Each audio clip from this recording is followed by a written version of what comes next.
आप धुरंधर नहीं देखिए, सही में नहीं देखी। एक जो म्यूजिक के साथ टीजर चल रहा है वो काफ़ी इंटरेस्टिंग है। धुरंधर बहुत अच्छी चली थी पहली फिल्म, और दूसरी चलेगी ये मतलब उसने इंश्योर कर दिया है पहली फिल्म ने। ये टीज़र जो है नया नहीं है। मेरी सारी एक्साइटमेंट पर पानी फेर दिया इन लोगों ने। वो बज में रखने के लिए उनको कुछ 90% लोगों का होगा, मेरा भी रहमान डकैत था। रवि जैसे लोग जो रहमान डकैत के फेवर में खड़े हैं, पार्ट 2 के बाद वो रणवीर के फैन ज़रूर बन जाएंगे। ये तो सेम चीज़ है जो फिल्म में आप क्रेडिट्स के बाद दिखाया जा रहा था, वही उठा के चेप दिया। सब कुछ टीजर में थोड़ा ना दिखाएंगे। नहीं तो टीजर में कुछ तो नया लेकर आओगे कि पुरानी फिल्म को काट के डाल दोगे यार। ये है सरासर चीटिंग। ये दिख रहा है कि फिल्म को लियारी से निकाला गया है। इंडिया पाकिस्तान रॉ IS सारी कहानी रवि सुमन यहाँ नहीं बताएंगे, अब आगे बढ़ेंगे। मतलब मार्केटिंग स्ट्रेटजी के हिसाब से बहुत बढ़िया चीज़ है, उन्होंने बस क्रिएट कर दिया। बट हाँ यार, ये मतलब चीटिंग तो है भाई। आदित्य धर धुरंधर के पार्ट 2 का टीज़र जो है वो रिलीज़ हो चुका है। पहली मूवी हमने भी देखी थी, हमारे साथियों ने भी देखी थी। जैसे ही टीज़र आया एक के बाद एक सबकी स्क्रीन पर वो टीज़र जो है वो प्ले होने लग पड़ा। शुभम सबसे पहले टीज़र देख रहे थे, फिर रवि सुमन ने देखा, फिर सब लोग अपनी अपनी जो भी एक्सपेक्टेशंस है या जो ओपिनियंस है कि भाई इसमें ये कैरेक्टर मार दिया, अरे ये तो पुरानी वाली का ही नया वर्जन है, तुम्हें कुछ पता नहीं है, ये सारी बातें होने लगी। तो इसी का रिएक्शन आज हम अपने न्यूज़ रूम से लेंगे। तो सबसे पहले रवि के पास जाएंगे। आपके साथ तो हमने मिलकर मूवी भी देखी थी, आप तो 8 दिन तक गाने भी सुन रहे थे उनके, तो आपका क्या रिएक्शन है? नहीं, अभी पार्ट 2 आ रहा है तो मतलब उम्मीद है कि उससे ज़्यादा बेहतर होगी। और जिस तरह से मेकर्स ने बताया भी था कि जो अभी आपको देखने को मिला है उससे बहुत ज़्यादा आपको देखने को मिलेगा। तो हम उस जितने भी चैप्टर्स थे उस फिल्म में और उसके बाद जो चीज़ें ढूंढ रहे थे, हम ढूंढ रहे थे कि भाई जो उसका पीछे की ज़िंदगी है रणवीर सिंह की, वो हमने अभी तक नहीं देखी और वो हमें मतलब किस तरह से दिखाई जाएगी। तो उसको लेकर के जो एक एक्साइटमेंट है ना कि वो किस तरह से मतलब मिला और उसके बाद किस तरह से उसे पाकिस्तान भेजा गया और क्या क्या हुआ था उसकी ज़िंदगी में। फेवरेट कैरेक्टर तो फेवरेट कैरेक्टर तो जैसे कि मतलब 90% लोगों का होगा, मेरा भी रहमान डकैत था। मगर वो एक कैरेक्टर था फेवरेट। इंसान तो वो जैसा भी हो, लेकिन वो जो कैरेक्टर निभाया था अक्षय खन्ना ने, वो बहुत मतलब खूबसूरती से निभाया था। तो अब नई फिल्म में यही है कि नया क्या देखने को मिलेगा और रणवीर सिंह का जो बैकग्राउंड होगा उसे देखने के लिए बहुत ज़्यादा एक्साइटेड है कि क्या होगा उसमें एक्चुअली में, किस तरह से मतलब, क्योंकि उसके लिए ट्रांसफॉर्म भी बहुत ज़्यादा करना पड़ता है। पहले वो किस तरह से था, अब क्योंकि उसकी जो पर्सनैलिटी है वो बिल्कुल ही अलग दिखाई गई है। जो पहले थी उसकी कैसी पर्सनैलिटी थी, तो जो ट्रांसफॉर्मेशन होगा वो देखना बड़ा बेहतर होगा कि मेकर्स ने कैसे बनाया होगा उसको एक्चुअली में। ठीक है, मतलब आपको रणवीर सिंह में ज़्यादा इंटरेस्ट है। आप बताइए शुभम, आपने भी मूवी देखी है, आपने तो टीवी पर भी देखी है अभी फुल वॉल्यूम पे, आप बताइए। सबसे पहली चीज़ तो रिया ये कि ये टीज़र जो है नया नहीं है। अगर आपने मूवी देखी है, चाहे OTT पे देखी हो या फिर सिनेमा घरों में देखी हो, तो पोस्ट क्रेडिट के बाद आपको जो लगभग क्लिप मिलती है 4-5 मिनट की, जिसमें सारे क्रेडिट्स वगैरह मिलते हैं, वहीं पर आपको ये क्लिप ऑफ द मूवी मिल जाएगी, जिसे अब टीज़र के तौर पर पेश किया गया है। अलग अलग लैंग्वेज में डाला गया क्योंकि अब ये पैन इंडिया रिलीज़ करना है धुरंधर को। आपको क्या एक्सपेक्टेशन है? एक्सपेक्टेशन मेरी ये है बिल्कुल कि हमने अभी रवि जैसे कह रहे थे कि पार्ट 1 में हमने जिस हिसाब की चीज़ें देखी तो रहमान डकैत पे ज़्यादा एम्फेसिस था, जबकि हीरो तो रणवीर हैं और रणवीर की कहानी हमें बहुत कुछ देखने को मिली नहीं। पार्ट 2 में बिल्कुल हमें रणवीर की कहानी देखने को मिलेगी और मुझे उम्मीद है कि रवि जैसे लोग जो रहमान डकैत के फेवर में खड़े हैं, पार्ट 2 के बाद वो रणवीर के फैन ज़रूर बन जाएंगे। मतलब रहमान डकैत के नहीं, उसे किरदार के फेवर में खड़े हैं। हाँ बिल्कुल, तो यही किरदार अब बदलेगा ना। अब आप आएंगे हीरो की तरफ, आपको रहमान डकैत आपको अब तो वो नहीं रहा, आपको उस किरदार की इम्पोर्टेंस दिखेगी। अगर इसमें जोड़नी है शुभम के साथ कि अब जैसे टीज़र पहली फिल्म में पहले पार्ट में जो बैकग्राउंड म्यूज़िक था बहुत खूबसूरत था। मतलब जो उन्होंने कुछ भी ज़्यादा उसको मॉड्यूलेट नहीं किया, बहुत मतलब खूबसूरती जो ओरिजिनल चीज़ें थी वो ला करके डाली थी और इसमें भी हमें वो चीज़ें दिखाई दे रही हैं। एक जो म्यूज़िक के साथ टीज़र चल रहा है वो काफ़ी इंटरेस्टिंग है। तो नई प्लेलिस्ट बन जाएगी मतलब? वो बनना तय है। ठीक है, फिर अभी आकाश के पास आएंगे। आप बताइए, धुरंधर पहली मूवी तो पहला पार्ट तो आपने देखा ही है, बट आपको ठीक ठाक लगी थी, तो इस वाले टीज़र पे आपका क्या कहना है? मेरी सारी एक्साइटमेंट पर पानी फेर दिया इन लोगों ने। क्यों पर? ने एक साथ कल रणवीर सिंह ने, आदित्य धर ने, वो सारा तेंदुलकर ने स्टोरी लगाई 12-12। तो मतलब आप टीज़र के लिए और धुरंधर का उस तरह का माहौल भी बना था ना, तो ये उम्मीद की जा रही थी कि कुछ नया लेकर आएंगे। ये तो सेम चीज़ है जो फिल्म में आप क्रेडिट्स के बाद दिखाया जा रहा था, वही उठा के चेप दिया। सब कुछ टीजर में एक थोड़ा ना scene- दिखाएंगे। नहीं तो टीजर में कुछ तो नया लेकर आओगे कि पुरानी फिल्म को काट के डाल दोगे यार। टीजर आप क्यों डालते हैं? एक झलकी दिखा के आप कोशिश करते हैं कि उत्सुकता बनाए रखेंगे ना, है ना। उत्सुकता के लिए जब हम लोग कोई शो लॉन्च करने वाले होते हैं, मैं इसी में अपने शो का प्रचार कर लूँ क्या? मान लो कि गुंडा आएगी या कमल जी जो शो लिखने वाले हैं मीमांसा वो आएगा, तो उसका हम जब प्रोमो शूट करेंगे, है ना, तो एक विंडो खोलते हैं बेसिकली कि ये देखिए झलकियाँ कुछ देखिए, और फिर लोग उस तरह से उत्सुकतावश जाते हैं देखने। ये तो जिन्होंने फिल्म देखी है उनको पता है कि अच्छा ये सेम चीज़ें उठा के आपने डाल दी, म्यूजिक बदल भेड़िया आया कर दिया इन्होंने भेड़िया आया टाइप उधर। तो मतलब मुझे तो बहुत मज़ा नहीं आया। पर ये अभी है तो सिर्फ मतलब ट्रेलर भी आएगा, तो वो जैसे पहले माहौल बना था, क्या पता फिर से उसी माहौल को बरकरार रखने के लिए ऐसा कर। वो तो टीजर में ही सब मामला शांत हो गया ना, ठंडा सा हो गया। लेकिन फिर मैं भी आकाश की बात का ही समर्थन करता हूँ कि आप किसी भी मूवी का टीजर देते हो या ट्रेलर देते हो, तो आप जो दिखाने वाले हो उसका एक छोटा पार्ट देते हो जो अब तक नहीं देखा गया है। आपने तो ये फर्स्ट पार्ट में दिखाई दिया, फिर आप लेके आ रहे हो टीजर की है ये, तो मतलब ये पूरी तरह से निराश करने वाला है ना, कुछ नया तो मिला नहीं ना हमें। अच्छा फ्लिप मारा आपने। चलो आप रवि सुमन आप बताइए कि आपने तो पूरी स्टोरी भी लिखी है इसके ऊपर, तो आपको पार्ट 2 का टीजर देखकर कैसा लगा? देखिए धुरंधर के बारे में उतना पता है जितना आदित्य धर को नहीं पता। हाँ, उससे ज़्यादा ही पता। ज़्यादा रवि नहीं आपने सही कहा कि ये फिल्म को न्यूज़ में बनाए रखने का एक तरीका भी हो सकता है। क्योंकि पूरी फिल्म एक बार में ही शूट हो चुकी थी, तो वो जो पोस्ट क्रेडिट सीन की हम बात कर रहे हैं जो टीज़र के तौर पे रिलीज किया गया, तो उसके 2 मायने हो सकते हैं। कि ये एक बात हो सकती है जो रिया जी ने कहा कि फिल्म को बज में रखने के लिए उनको कुछ रिलीज़ करना था, तो उन्होंने एक वो अपना पोस्ट क्रेडिट सीन रिलीज़ कर दिया। एक ये हो सकता है। लेकिन दूसरी बात हम इससे भी इनकार नहीं कर सकते हैं कि चूँकि पूरी फिल्म पहले बन चुकी थी, तो हो सकता है कि अगले पार्ट का पूरा थीम ही वही हो। उन्होंने धुरंधर 2 की कहानी वैसे ही शूट की हो, या फिर एडिट टेबल पे उन्होंने उसमें कुछ बदलाव किया हो, ये भी हो सकता है। जो भी हो, लेकिन मार्केटिंग टीम इनकी बहुत खराब है भाई। मतलब मार्केटिंग टीम इनकी बहुत ख़राब है। अगर आपको न्यूज़ में बनाए रखना है, बस वो क्रिएट करना है। अब देखिए धुरंधर फर्स्ट पार्ट आए हुए ठीक ठाक एक समय हो गया, बीच में कई सारी फिल्में आ गई। लोग ट्विटर पे कल तक भी लिख रहे थे, ये सब अनाउंसमेंट होने से पहले तक भी लगातार, कि मुझे लग रहा है कि मेजर इकबाल ही बड़े साहब हैं, जो उसमें एक कैरेक्टर है ना, बड़े साहब ने ये कहा है वो कहा है, जो अभी तक डिकोड नहीं हो पाया कि वो है कौन। लोग अलग अलग कयास लगा रहे थे, तो कल तक लिखा जा रहा है। आप सोचिए कि ज़रा सा भी आपने 2-4 सीन भी नया ऐड किया होता उसमें, तो वो और फटता ना बज़ में। तो मार्केटिंग टीम जो भी है आदित्य धर की, मेरी दरख्वास्त है आपसे बदल कर रवि सुमन को ले जाइए, ये कुछ नई चीज़ें उसमें ऐड करवा सकते हैं।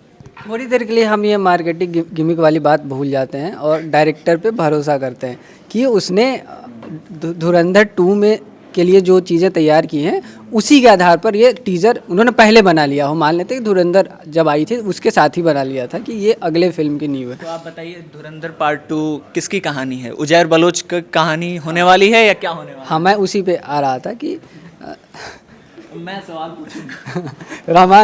रहमान डकैत की कहानी ख़त्म हो चुकी है धुरंधर पार्ट 1 में। अब आगे 2 चीज़ें बचती हैं फिल्म मेकर के पास कि वो या तो उजैर बलोच की कहानी कंटिन्यू करे, है ना, और बाबा लाडला जो उसका एक साथी था, उन दोनों की कहानी कंटिन्यू करे, और उनके साथ अपने ये हैं अरे नहीं हाँ मज़ारी, हमज़ा मज़ारी, अपने रणवीर सिंह, तो उनके साथ उनकी साठ काटते हैं। लेकिन इस टीज़र से जो समझ आ रहा है उससे ये दिख रहा है कि फिल्म को लियारी से निकाला गया है और अब पूरी कहानी को शिफ्ट किया गया है। एक भारतीय जासूस जो पाकिस्तान में रहकर ISIS के भीतर से जानकारियाँ निकाल रहा है और रॉ को दे रहा है ना, और उसके मतलब पूरा इंडियन एंगल जो है, जो हमने धुरंधर 2 में भी बहुत सारे कयास लगे थे जिसको लेकर के, और हाँ पहले में तो वो हमें दिखा भी। धुरंधर 1 की कहानी लियारी पर बेस्ड जरूर थी, पर उसका जो मेन स्टोरी लाइन था वो उसके इंडियन एंगल को ही एक्सप्लोर कर रहा था। इस टीजर से हमको यही लग रहा है कि अब ये कहानी पूरी तरह से उस मेन स्टोरी लाइन पे वापस आ गई है। रवि, इसमें ये नहीं है जैसे आमिर खान एक एग्जांपल देते हैं, जब उनसे पूछा जाता है ना कि ठग्स ऑफ हिंदुस्तान फ्लॉप क्यों हो गए, तो एक एग्जांपल देते हैं कि आप शोले देखिए, ज़्यादातर सीन्स किसके हैं? अमिताभ बच्चन और धर्मेंद्र के, जय और वीरू के। लेकिन शोले कभी जय और वीरू की कहानी नहीं है, वो कहानी है ठाकुर की। तो जय और वीरू या बसंती जो भी कुछ कर रहे हैं वो सब उस एंगल से हो रहा है कि इस चीज़ का ठाकुर पे क्या असर पड़ेगा। सेम ये कहानी मतलब धुरंधर पार्ट 1 भी हमजा की ही कहानी है, वो जसकीरत सिंह रांगी की ही कहानी है। उसमें शुरू से एंड तक वही हो रहा है जिसका इस पे जसकीरत पे क्या फ़र्क पड़ने वाला है, जो हमजा का कैरेक्टर ये प्ले कर रहा है उस पर क्या फ़र्क पड़ने वाला है। उसमें मामला ये हुआ ना कि फिल्म मेकर ने बहुत डेडिकेशन के साथ वो बनाया, वो अपने क्राफ्ट में उस तरह की मतलब मजबूत है वो आदमी, और फिर उस तरह से अक्षय खन्ना का परफॉर्मेंस इस तरह रहा कि सबको लगने लगा कि फर्स्ट पार्ट जो है वो लियारी की गैंग वॉर और रहमान बलोच की कहानी है, लेकिन वो कभी उसकी कहानी नहीं थी। मैं भी वही बता रहा था कि अब कहानी पूरी तरह से अपने मेन लाइन पे वापस लौट रही, विजुअली भी। आपने क्या बनाया वो एक बात है, पर लोगों के बीच किस तरह गया वो दूसरी बात है। मुझे लगता है डायरेक्टर जो भी फिल्म मेकर्स हैं उन्होंने इस मामले में इस बार कुछ तो किया है। वो टीजर से भी यही मैसेज देने की कोशिश कर रहे हैं कि हमारा मेन स्टोरी लाइन ये है, इंडिया पाकिस्तान, रॉ IS। अब हमजा बना मेजर हाँ, इकबाल होगा। पर इसमें एक और पेंच है कि जैसे धुरंधर की पूरी कहानी को लेकर के सबसे ज़्यादा एक्साइटमेंट जो थी वो अरशद पप्पू को लेकर थी, और वो सीन जिसमें उसका गला काटता है उजैर बलोच और उससे उस फुटबॉल की खेलते हैं उससे, और फिर एक गधा गाड़ी पर उसको रखकर लियारी की गलियों में घुमाते हैं। तो उस सीन को कई लोग फिल्म देखते वक्त भी वो ढूंढ रहे थे कि वो कब आएगा। वो पहले पार्ट में तो नहीं आया, और दूसरे पार्ट में जब हम ये बात कर रहे हैं कि लियारी की गलियों से फिल्म को बाहर निकाला जाए, तब हमको टीज़र में एक छोटा सा सीन वो भी दिखता है कि एक व्यक्ति का गला काटा गया है और वो ज़मीन पे पड़ा है। ठीक है, सारी कहानी रवि सुमन यहाँ नहीं बताएंगे, अब आगे बढ़ेंगे। नहीं अरे एक सवाल और मैं अभी ऐड करूंगा रवि के पास, क्योंकि पहले निखिल से पूछ पहले बात कर लो रवि की कहानी। और मैं ये बताइए कि उधर जैसे लियारी पे वाली कहानी पे इसका फिल्म से कोई वो नहीं है। लियारी का क्योंकि आपने पढ़ी और उस पर आपने कई सारे वीडियोस भी लिखे हैं यहाँ खबरगांव के लिए।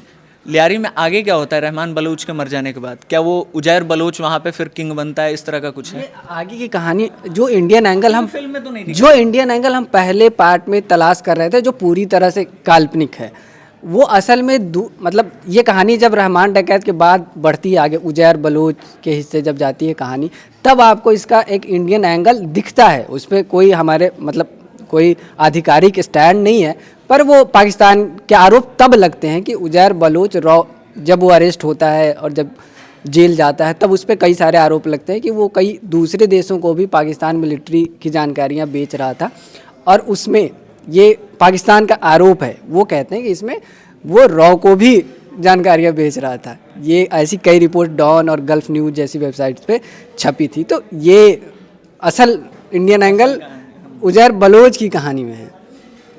ठीक है, आगे बढ़ेंगे निखिल के पास। मैं अभी अपने दोस्त से भी बात कर रहा था जो सिनेमा ही करता है, मैं उससे पूछा कि यार ये सीन क्या है, तो जो मुझे लगता था वो उधर से भी कंफर्म हुआ कि ये है सरासर चीटिंग। मतलब मार्केटिंग स्ट्रैटेजी के हिसाब से बहुत बढ़िया चीज़ है।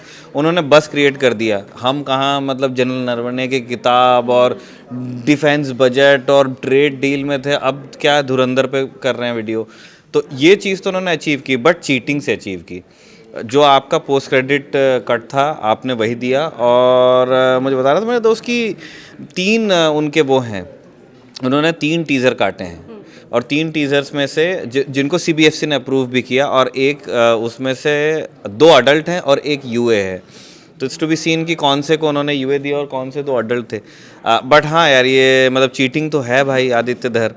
अब कुछ मतलब उसमें 4 चीज़ भी नहीं होती ना। अब उसमें क्या मैंने क्या जब ये डिसाइड हुआ कि हम करेंगे, मैं एक फ्रेम देख के नोट्स बनाया कि वो मैगजीन बांध रहा था, ऐसा कर रहा था, अजीत डोवाल का पात्र फलाम। मैंने कहा कि फिर रवि ने बोला कि सर ये तो वो है आपका पोस्ट क्रेडिट वाला ही। फिर मैंने वो जाके देखा, फिर मुझे लगा कि यार रवि भी गलत हो सकता है, मैं भी गलत हो सकता हूँ। मैंने सिनेमा करने वाले एक लड़के को फ़ोन किया कि यार तू मुझे बता कि सीन क्या है, और वहाँ से भी फिर यही निकला। तो अब मुझे लग रहा है ये ख़राब।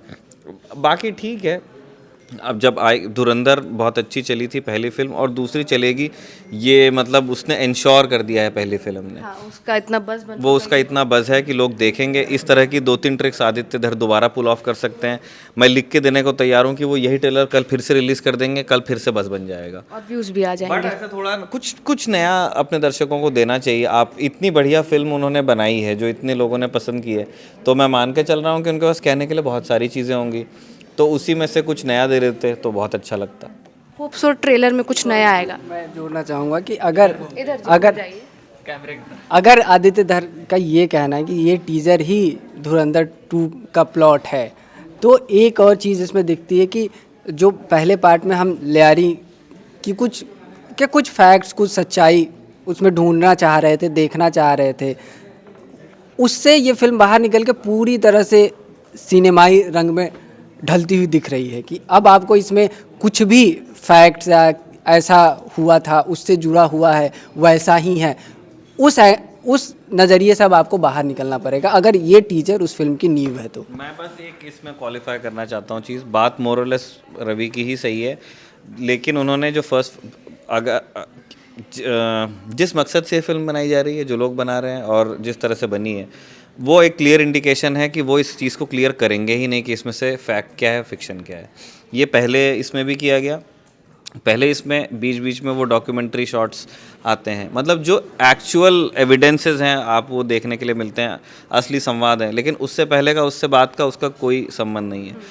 ये है एक फ़िल्म ही जिसमें आदित्य धर का एक कॉल है कि उन्होंने कुछ एक रियल लाइफ इंसिडेंट्स लिए हैं, तो वो करने क्या वाले हैं और वो उन्होंने किया क्या है, वो ये अल्टीमेटली वो वही होगा, वो बोलेंगे untold story, true story, real story, फलाना ठिकाना स्टोरी जो किसी ने नहीं बताई वो मैं बता रहा हूँ। बट वो बाद में फिर जब उनसे घुमा के आप पूछ लोगे कि नहीं यार ये 16 तारीख को तो ऐसा हुआ था, फिर वो बोलेंगे नहीं नहीं क्रिएटिव लिबर्टी भी कुछ होती है। वो आपके दिमाग में कभी क्लियर, वो करेंगे वही जो उनको करना है, उसके लिए कुछ रियल इंसिडेंट्स को यूज़ करेंगे। जब आप पूछेंगे कि अच्छा रियल इंसिडेंट्स कहाँ हैं, तब वो बोलेंगे सिनेमैटिक लिबर्टी। जब आप इसको एक जैसे रवि ने कहा कि रियलिटी से कोई संबंध नहीं, एक फिल्म है, फिक्शन देख करके घर जाइए पॉपकॉर्न खा के, जब ऐसे बोलेंगे तब कहेंगे नहीं नहीं नहीं नहीं this is the true story जो अभी तक आपको नहीं बताई गई। तो ये एक गिमिक है जो जिसमें आदित्य धर ना पहले हैं ना नए हैं, उनसे पहले भी बहुत लोगों ने ट्राई किया और वो यही कर रहे हैं। ठीक है हेमंत, आपने भी पार्ट 1 देखा है, आपका कंसर्न ये था कि लियारी का गेट नहीं दिख रहा है टीज़र में, तो चीज़ मेरे को बोलनी थी ये, मतलब आई एम सॉरी, मैं फिर उसके बाद मैं खाना खाने चला जाऊंगा।